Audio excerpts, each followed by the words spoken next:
It is said that if you don't learn from history, that you're bound to repeat it.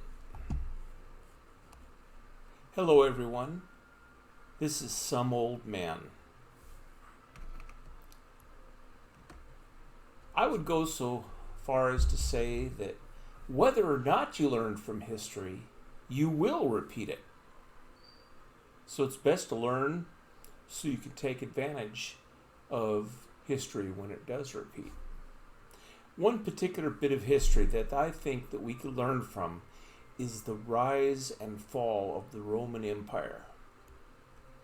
Rome started out as a city in central Italy that successfully defended against the hordes of brigands that were common at the time. It was ruled by kings from 753 BC until the kings were overthrown in 509 BC when they established the Republic of Rome. In 27 BC, the Republic was transformed into the Empire of Rome.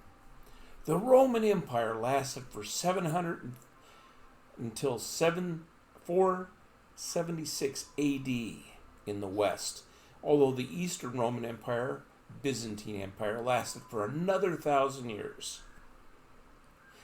We can find quite a few parallels to Roman civilization to our own nation. The United States started as a group of colonies that cooperated to win independence from England. While not a direct corollary to Rome, the early U.S. was similar to, and was in fact modeled after, the Roman Republic, where representatives of individual states that comprised the whole governed the nation. Like the Roman Republic, the early U.S. expanded its territory, sometimes by trade, sometimes by force of arms.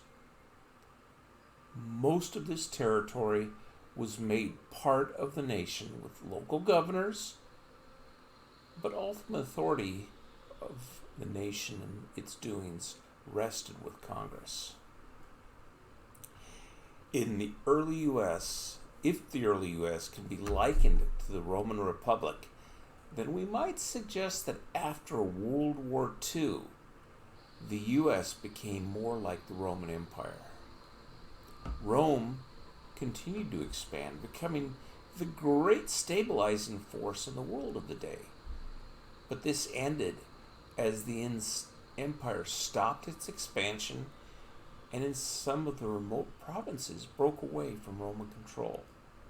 How is this like our modern civilization? America could be said to have stopped expanding after World War II, being involved with smaller conflicts like Korea and Vietnam. When Korea ended, the U.S. did maintain effective control of South Korea. However, when Vietnam ended, it was pretty much a defeat. We gave up. While there have been various wars since, including the Iraq War and the Afghanistan War more recently, they were not wars of expansion. Iraq didn't accomplish anything useful to speak of, and Afghanistan was just an unmitigated disaster. Add to this the fact that a lot of industry originally based in this country in the last century has moved to less expensive overseas locations. This has placed America in a weakened position. We no longer have the industrial capacity to outproduce the rest of the world, and we will not use military superiority to maintain our dominance. A huge portion of our national budget goes to bread and circuses in the forms of welfare. Entertainment of the masses takes a substantial diversion of the economic might of this country. Not just time and money, but the attention of the people. The Roman Empire disintegrated as unchecked immigration overwhelmed the capacity of the empire to assimilate the immigrants at the same time that it had to fight external enemies. Today, in America, we're seeing a similar pattern play out as floods of immigrants pour into our country. Many of them not seeking it to assimilate into the existing American culture. Instead, they're importing their own cultures from wherever they came from. The Roman Empire took a long time to die, especially if you include the Byzantine Empire.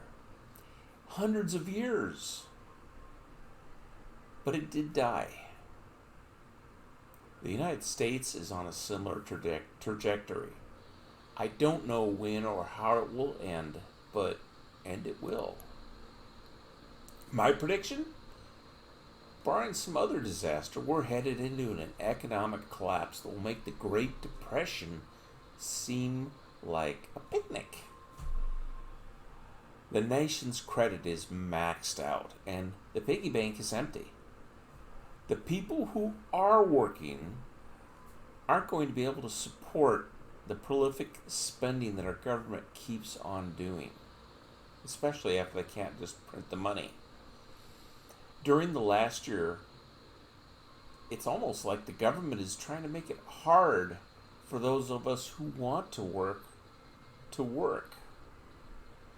I suppose that it's possible that an extended depression will encourage various states and regions of the country to divorce themselves from the United States as a whole, especially when the country places demands on those states far in excess of the benefits that they receive.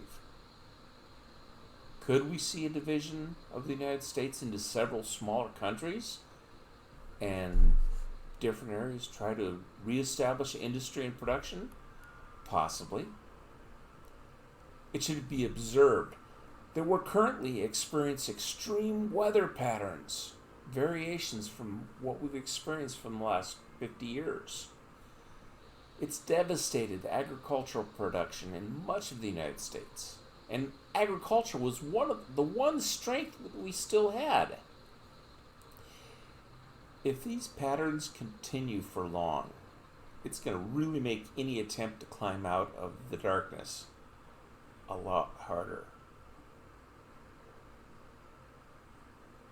I've spoken in previous episodes about the need to prepare, not just for hurricanes, as the recent Hurricane Ida has shown, not just for supply chain interruptions, which are ongoing almost on a weekly basis now, or gasoline interruptions, that's because of Ida. But what happens when the American dollar follows the path that you've seen in some of the countries like Venezuela, or even Weimar Germany back in the 20th century, where you get your payday and you've got $1 million and you got to rush to the store before that $1 million becomes worth so little that you can't even buy groceries for the week or the day. Go ahead and get ready as best you can. If you're in a position to go ahead and grow your own food, do that.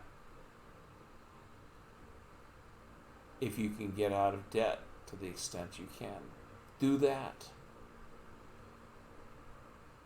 Don't expect to depend on the government, because I have a feeling the government isn't really too interested in you in particular.